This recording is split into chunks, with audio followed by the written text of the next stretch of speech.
महाराष्ट्र राज्य बाजार समिती संघ याने आज बंदची हाक दिली.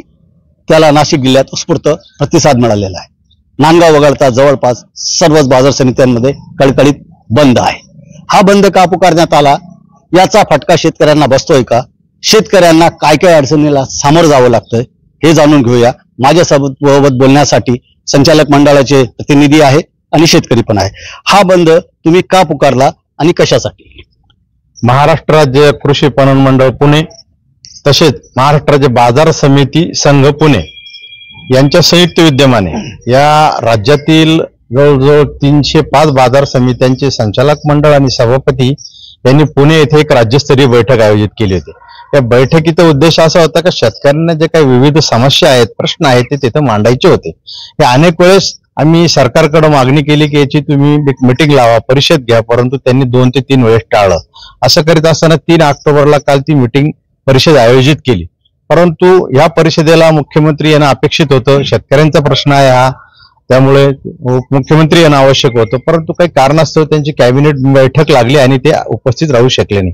म्हणून राज्याच्या या बाजार समितीचे प्रतिनिधी म्हणून पणन मंत्री माननीय अब्दुल सत्तार साहेब यांना येथे पाचारण करण्यात आलं.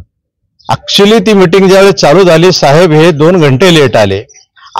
कुठल्याही सभापतीचं काही एक ऐकून न घेता मला वेळ नाही, मी निघून चाललो आहे म्हणून सरळ निघून गेले. अशा प्रकारे एक हा शेतकऱ्याचा अपमान आहे, शेतकऱ्यावर एक अन्याय आहे. त्यांचे प्रश्न तुम्ही जर ऐकून घेणार नसाल तर या बाजार समित्यांना प्रश्न सांगायचे तरी कोणाला, कोणासमोर कारण मांडायचं? आज 1 ते 1.5 वर्ष झालं 13,000 शेतकऱ्यांचे 24 कोटी रुपये कांदा अनुदानाचे थकलेले आहे. या सरकारला वेळ नाही त्यांचे पैसे देण्याचा. अनेक वेळेस पंचनामे झाले, अतिवृष्टी झाली, त्याचे पैसे द्यायला सरकारकडे वेळ नाही. खाजगी बाजार समित्यांना खुशाल परवानग्या देत आहे. बाजार समितीच्या शेजारी खाजगी बाजार समिती होते, त्यांना वेगळे नियम आणि सरकारी बाजार समितीला वेगळे नियम. कशा टिकणार आहे बाजार समित्या? आणि हे जे सरकार चालतं आहे, हे पणन मंडळ चालतंय, बाजार समित्यांच्या पैशावर चालतंय, याचंही त्यांना भान राहिलं नाही. आम्ही ज्यावेळेस बाजार समिती, सुपरविजन फी, सांख्यंकन फी आणि पणन मंडळाला फी देतो, त्याच्यावरच हे पणन मंडळ चालतं.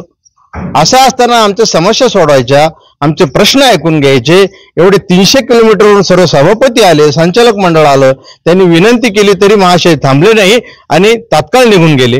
आणि म्हणून ह्या सभापती आणि संचालक मंडळाने त्या दिवशी निर्णय घेतला की याचा निषेध करण्यासाठी हा बंद पुकारायचा आहे आणि याला जबाबदार पणन मंत्री आणि शासन आहे. आपण काय म्हणतात, हा जो बंद पुकारण्यात आलेला आहे, एक शेतकरी म्हणून तुम्हाला काय त्रास सहन करावा लागतो, याचा कसा फटका बसतो? आता सध्या कांदा लागवड चालू आहे आणि वातावरण खराब असल्यामुळे बियाणं, कीटकनाशक औषधांचा स्प्रे द्यावा लागतो आणि मका सोंगणी चालू आहे. तर शेतकऱ्याला ते जे मजुरीचे पैसे आहेत ते देण्यासाठी शेतमाल विकणं हाच त्याच्या समोर पर्याय आहे. मग शेतमाल जर विकायला मार्केट बंद असेल तर त्या मजुरांचे पैसे कसे द्यायचे? औषध फवारणी असेल, कीटकनाशकाचं बिल द्यायचं आहे आणि हा सगळा खर्च देण्यासाठी शेतकऱ्याकडे दुसरा आर्थिक काही सोर्स नाही. मार्केट कमिटी सुरू असणं शेतकऱ्याच्या दृष्टीने अत्यंत आवश्यक आहे. आणि हा जो निर्णय अब्दुल आणि सत्तार, हा शेती या व्यवसायाची यांचा सूत्रम संबंध नाही अशा माणसाकडे खातं दिलेले. जसं एखाद्या नोकरीला शैक्षणिक अर्हता पाहिजे तर शेतकऱ्याला कृषी मंत्री सुद्धा हा जन्मजात किंवा पिढीजात तर तो शेतकरी असला पाहिजे. असं शासनाने सुद्धा हे शिक्षण मंत्री पाहिजे तर तो कमीत कमी PhD झालेला पाहिजे, त्याचं शिक्षण पाहिजे, तो 4थी नापास आणि त्याच्याकडे शिक्षण खातं द्यायचं.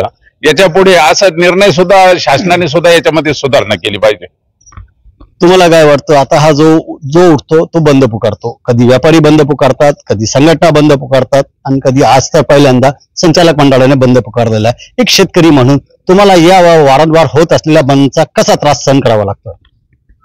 आपल्याकडे शेती हा व्यवसाय पूर्णपणे हा निसर्गावर आधारित आहे आणि निसर्गाचं जसं क्लायमेट बदलत चालतं त्याचा फटका हा शेतकऱ्यांना बसत चालतो. शेतकरी जे पिकं करतो त्यामध्ये नुकसान होते. जर समजा पेरलं तर पेरणीच्या वेळेस पाऊस येत नाही किंवा पेरणी झाल्यानंतर पाऊस पडत नाही, त्याचं नुकसान होतं. त्यानंतर विळं टाकायचं असतं, कांद्याची लागण करायची असते आणि या सर्व गोष्टी करत असताना आज बघा शेतकऱ्यांचं इतकं नुकसान झालेलं आहे. जी कांद्याची होती ते नुकसान झालं. अतिवृष्टी झाली मागच्या 8 दिवसापूर्वी, त्यामध्ये मकाचं पीक असेल, कांद्याचं पीक असेल, कांद्याचं रोपं असतील, हे सर्व नुकसान झालेली आणि आता त्याला नव्याने या गोष्टी तयार करायच्या आहे.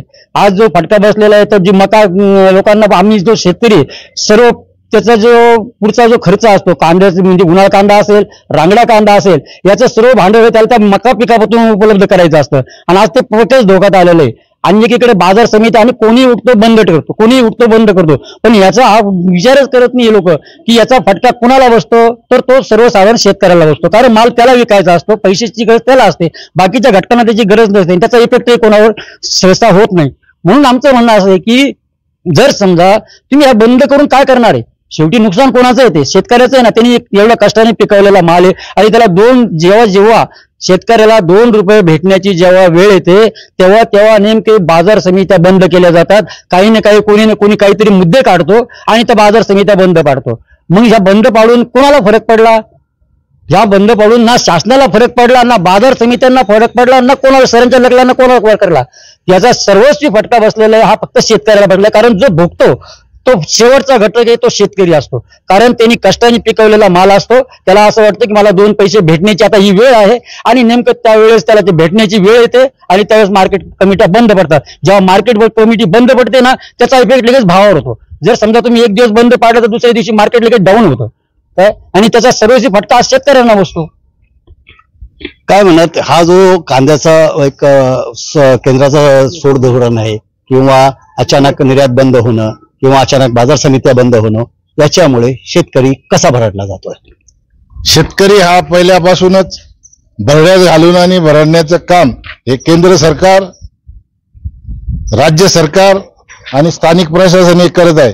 स्थानिक प्रशासनाचं म्हणणं असं आहे की बा मंत्र्यांनी, शासनाने आमचं ऐकलं नाही, की बा मंत्र्यांनी, शासनाने आमचं ऐकलं नाही. तुमचं ऐकलं नाही तर तुम्हाला आंदोलन करणे अनेक मार्ग होते. तुम्ही रस्त्यावर उतरले असते, तुम्ही मंत्रालयासमोर मोर्चा नेला असता. मार्केट कमिटी अचानक बंद करणे हाच एक पर्याय होता का तुमच्या पुढे? आज शेतकऱ्याला थोडीशी मका झालेली, मकावरही आसमानी संकट आहे, तिला उमणी लागलेली आहे, मकाचा ऍव्हरेज नाहीये, कांद्याला ऍव्हरेज नाही. बऱ्यापैकी कांद्याला भाव आला होता, मकाला भाव होता, आणि शेतकऱ्याला दुसरं पीक उभं करायचंय.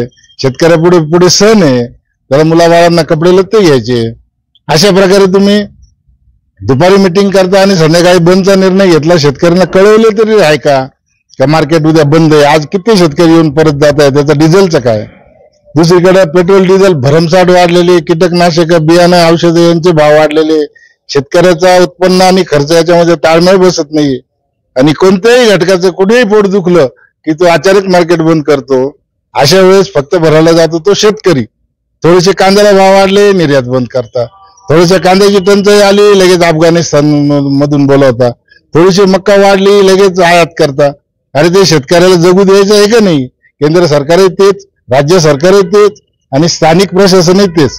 आज स्थानिक प्रशासनाचं म्हणणं असं आहे की आम्ही बाजार समितीला चालवतो, बाजार संघाला चालवतो, पणन संचालकाला चालवतो, परंतु आज शेतकरी तुम्हाला चालवतो हे विसरून गेले का? शेतकऱ्याच्या पैशावर तुम्ही पोट भरतात, तुमची संस्था शेतकऱ्याच्या पैशावर जगते. आता उद्या जर प्रायव्हेट मार्केट झाला आणि तिकडे शेतकरी निघून गेला तर तुमचे कर्मचारी काय करणार, तुमचं संचालक मंडळ काय करणार, याचा विचार कधी केला का? काय मागणी कराल तुम्ही याच्या बाबतीत? जे काय होत असतं हे वारंवार शेतकऱ्यांना वेठीस धरलं जात आहे किंवा त्याला अडचणीत आणण्याचं काम केलं जात आहे, याविषयी तुम्ही काय मागणी कराल? मार्केट बंद करण्याची पद्धत बदलली पाहिजे. किमान 3 दिवस अगोदर शेतकऱ्याला सूचना दिली पाहिजे की उद्या आमचं मार्केट 3 दिवसानंतर बंद राहणार आहे. शेतकरी पर्यायी व्यवस्था करील, पैशाची व्यवस्था करील, वाहनाची व्यवस्था करील, तिसऱ्या ठिकाणी विकायला जाईल. तुम्ही रात्री मिटिंग घेऊन रात्रीच्या रात्री जाहीर करता मार्केट बंद आहे. उद्या त्यांनी भाड्याचा ट्रॅक्टर लावला होता, भरून ठेवला होता, त्याचं किती नुकसान होईल? पण बंद हाच एकमेव पर्याय आहे का? कारण बंद पुकारल्यानंतर शेतकरी हा अडचणीत येत असतो असंही बोललं जात आहे. नाही, मार्केट चालू ठेवणे तुम्ही चर्चा चालू ठेवू शकता ना महाराष्ट्र शासनाची. आता तुम्ही आज बंद केलं तर महाराष्ट्र शासन काही घरी गेलं का? अब्दुल सत्तार घरी गेले का? त्यांचं पद गेलं का? काय त्यांच्यावर फरक पडला? फरक तर हा शेतकऱ्यावरच पडला ना.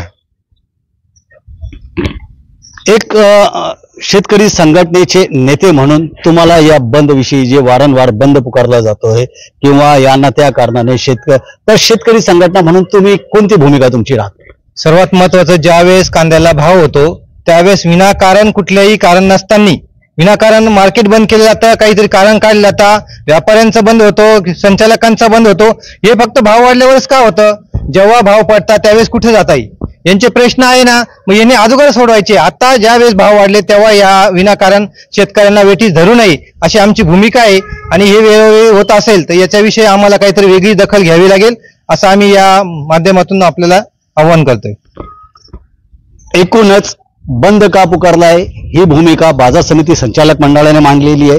तर बंदचा फटका कसा शेतकऱ्यांना बसतोय हे व्यथा आपण शेतकऱ्यांकडून जाणून घेतलेलं आहे. आणि शेतकरी संघटनेने देखील याबाबत कठोर भूमिका घेऊन जर यापुढे बंद पुकारलं तर आम्हीही गप्प बसणार नाही असा इशारा दिलेला आहे. प्रभू शेख, न्यूज 18 लोकमत, मनमाड.